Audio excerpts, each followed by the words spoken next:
tous, bienvenue dans Sport Hebdo. Au sommaire cette semaine du basket et le choc de la 10e journée de National 2 entre Juvisy et Rueil. Le grand cross de Massy qui avait lieu dimanche dernier, les images et tous les résultats d'ici quelques minutes. En judo, carton plein pour les Essonniens lors des championnats de France qui se tenaient à Boulazac. Bilan des médailles dans un instant. Sans oublier les résultats et classements de vos sportifs essonniens. Mais tout de suite, direction Bondoufle où Juvisy recevait mercredi dernier les Italiennes de Torres pour leur match de Ligue des Champions. Il n'est pas loin de 19h30 lorsque les deux équipes rentrent sur le terrain.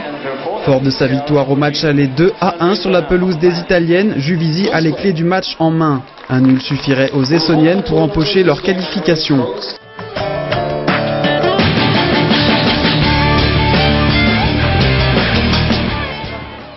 Début de match timide pour les deux sélections, et c'est Juvisy qui se crée la première occasion dangereuse de la partie.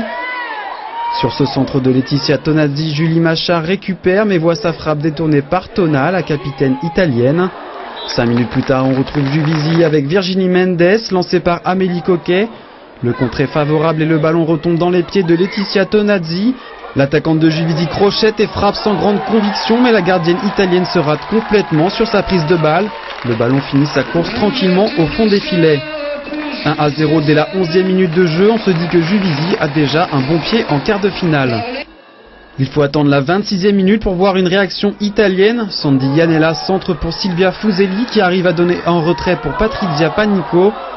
La joueuse italienne à moins de 10 mètres des buts essoniens force un peu sa frappe et trouve la barre transversale. Stupeur à Bondoufle. Juvisy reprend alors un peu de couleur une première fois par Tonazzi. Puis c'est Virginie Mendes en deux temps qui voit sa frappe repoussée par Michaela Cupido. 1-0 c'est le score à la pause, le minimum syndical pour Juvisy. De retour des vestiaires, c'est Juvisy qui se montre une nouvelle fois dangereux. Laetitia Tonazzi aux prises avec Elisabetta Tona parvient à centrer en retrait pour Gaëtane Tinet, mais la Juvisienne voit sa frappe passer à quelques centimètres du poteau adverse. Juvisy qui avait l'occasion de sceller cette rencontre laisse passer une nouvelle fois sa chance.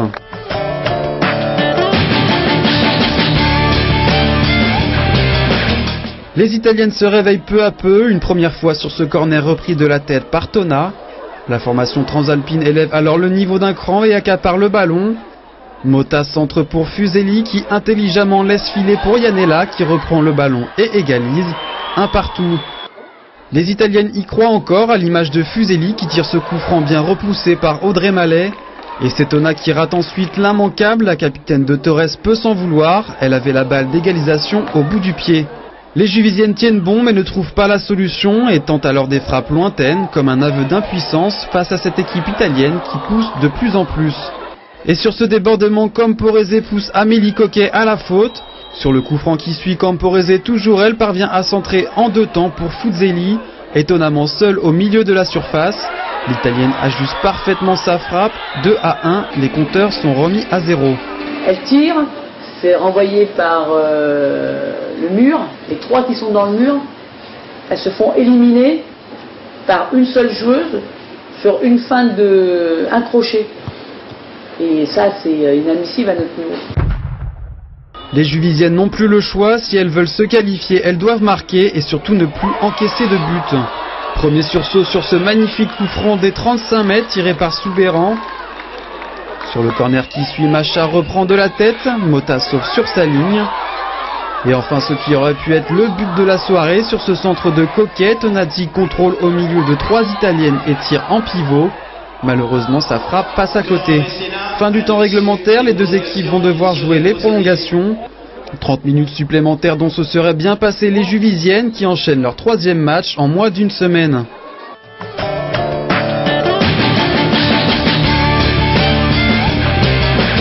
Et il n'aura pas fallu attendre longtemps dans ces prolongations pour voir Juvisy égaliser. Suite à un bon mouvement collectif, Soubéran parvient à décaler Tonazzi en profondeur. L'actuelle meilleure buteuse du championnat ne tremble pas, de partout, les Juvisiennes sont de nouveau qualifiées. Les Juvisiennes doivent tenir et c'est ce qu'elles font à l'image d'Audrey Mallet qui sort un arrêt de grande classe sur cette frappe de Camporese. À la mi-temps de la prolongation, Sandrine Mativet sent ses joueuses fatiguées et effectue son dernier changement. Malheureusement, après 3 minutes dans cette seconde période, Amélie Coquet se blesse suite à un contact avec sa coéquipière Manon Pourtalais.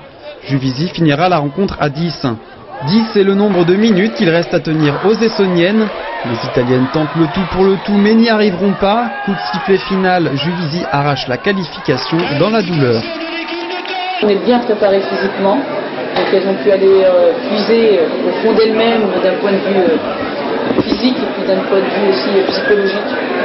Et c'est d'autant plus appréciable de se qualifier quand on va chercher au plus loin de nous-mêmes. C'est vrai que les prolongations, ça nous a mis un petit coup au moral forcément. De repartir sur 2 fois 15 minutes, on avait un peu les jambes en break.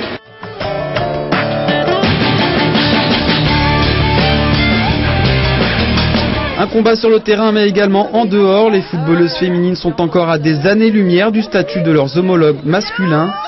Les Juvisy cumulent également son statut d'amateur, contrairement aux grosses écuries comme Lyon, Montpellier ou le PSG.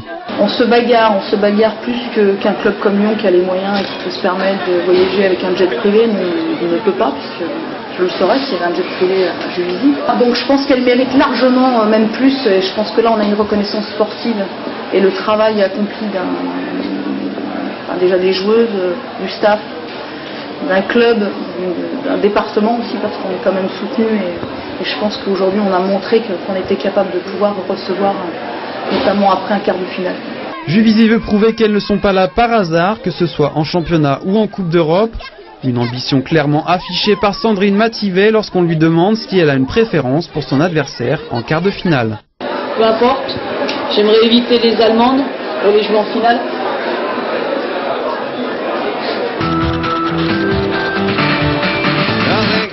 Du foot toujours, mais chez les hommes cette fois. En CFA, Viry concède le nul en toute fin de partie sur le terrain de Carquefou, pourtant réduit à 10.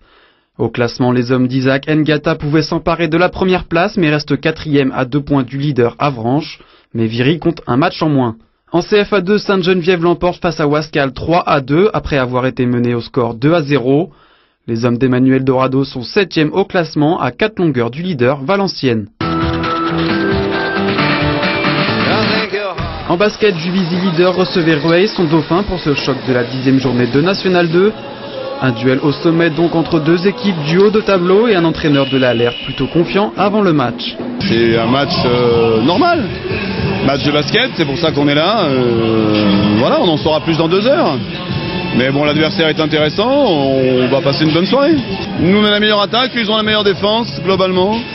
Donc voilà, la clé du match elle est à peu près là, ça va se jouer à pas grand chose je pense. Mais les Juvisiens vont vite déchanter dans ce match. Rueil prend les commandes dès le début de la partie et ne va plus les lâcher. Un premier quart-temps qui se termine avec un avantage de plus 11 pour les visiteurs. Mais Juvisy relève la tête et réduit un peu la marque en s'imposant dans le deuxième quart-temps 23-21. Mais après la pause, les hommes de Thierry Dudy n'y sont plus et encaissent un plus 11 dans le troisième quart-temps. Mais prenez l'intervalle. Vous avez quoi? Vous avez peur des chocs? Ah bah ouais, vous avez peut-être peur des chocs. Il y a un moment, il va falloir y aller, parce qu'eux, ils n'ont pas peur, ils ont fait que ça. Prendre l'intervalle, fixer les données, prendre l'intervalle, fixer les données. En fin de match, Rueil enfonce un peu plus le coup face à des adversaires qui ne peuvent que tenter des shoots difficiles. Score final 77-105, une victoire importante pour l'entraîneur de Rueil, même si le championnat est loin d'être fini. On est très content, on a pris une belle victoire chez un concurrent en direct et en plus à l'extérieur, donc en plus avec la manière, donc c'est tout bénef ce soir. On est au tiers du championnat, voilà, on a une défaite, Juvisy en a 2, il y a encore du monde derrière, ça va être très long. Nous on prend les matchs les uns après les autres avec beaucoup de sérieux et d'humilité. Et puis on fera les comptes à la fin, mais voilà, je pense qu'il faut surtout pas s'enflammer. Il faut pas, comme quand on perd, il faut pas dramatiser. Il faut essayer de travailler et puis faire les comptes à la fin en fonction d'un petit peu de ce championnat qui est hyper homogène et donc très ouvert pour tout le monde. En judo, carton plein pour les Essonniens. Chez les dames, 3e titre pour Aurore Climence de Sainte-Geneviève en moins de 48 kilos. Maya Toyer, quant à elle, du JC Chi, s'impose dans la catégorie des moins de 70 kilos. Chez les hommes, Maël Lenormand de SGS devient champion de France des moins de 100 kilos. Bilan des médailles, 4 pour Sainte-Geneviève Sport, 2 en or, 2 en argent. 4 médailles également pour le JC Chi Mazarin Morangiste, 1 en or, 1 en argent et 2 en bronze. Et enfin, une médaille de bronze pour l'AJ91 de Longjumeau et Massy. Il y avait du cross à Massy ce week-end, début de saison pour les athlètes. Cette course était l'occasion de se jauger avant d'autres rendez-vous plus importants. Chacun est en train de chercher ses marques, sachant que les plus grands crosses, on va monter en volume et en puissance au mois de décembre avec les crosses de Lompont et de Verrières pour arriver le deuxième week-end de janvier où là tout le monde sera prêt pour les championnats de l'Essonne de cross qui auront lieu à Lys. Nouveauté cette année, le cross a été labellisé avec pour objectif un échelon régional.